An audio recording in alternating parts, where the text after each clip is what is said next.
পুরো বিশ্বের অর্থ ব্যবস্থা পড়ে যাবে। এই ওয়ার্ল্ড ব্যাংক যা দেখছেন, world bank, federal reserve, dollar, এগুলো সব পড়ে যাবে, একেবারে ধসে যাবে দেখবেন। আর অর্থ ব্যবস্থার উপর একচ্ছত্র অধিকার নিয়ে নেবে জায়নিস্টরা। ওই যে যারা দখল করতেছে ওরা আস্তে আস্তে সোনা রিজার্ভ করতেছে, সোনা। আমরা তো আমাদেরকে তো বুঝাইতে হয় যে গোল্ড কয়েন, দিনার, দিরহাম ইসলামিক কারেন্সি। আর কিছু মাথা মোটার মাথায় ওগুলা ঢোকে না, ওরা বলে নতুন কি এগুলা নিয়ে আসলো। এগুলো ইসলামিক কারেন্সির কথা কোরআনেই আছে, ওরা এগুলো করতেছে আর আমরা বসে বসে সুদ খাই।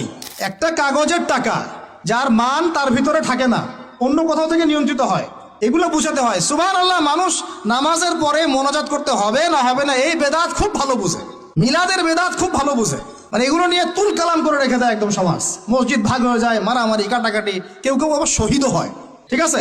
কিন্তু অর্থনীতির বেদাত বোঝে না, রাজনীতির বেদাত বোঝে না, সংস্কৃতির বেদাত বোঝে না, শিক্ষার বেদাত বোঝে না। কত বড় মাথা মোটা মানুষ। আপনি 1 লক্ষ টাকা আর্ন করেছেন, রেখে দেন আপনার স্ত্রীর কাছে। 1 লক্ষ টাকা আর্ন করতে আপনার সময় লাগছে 12 মাস।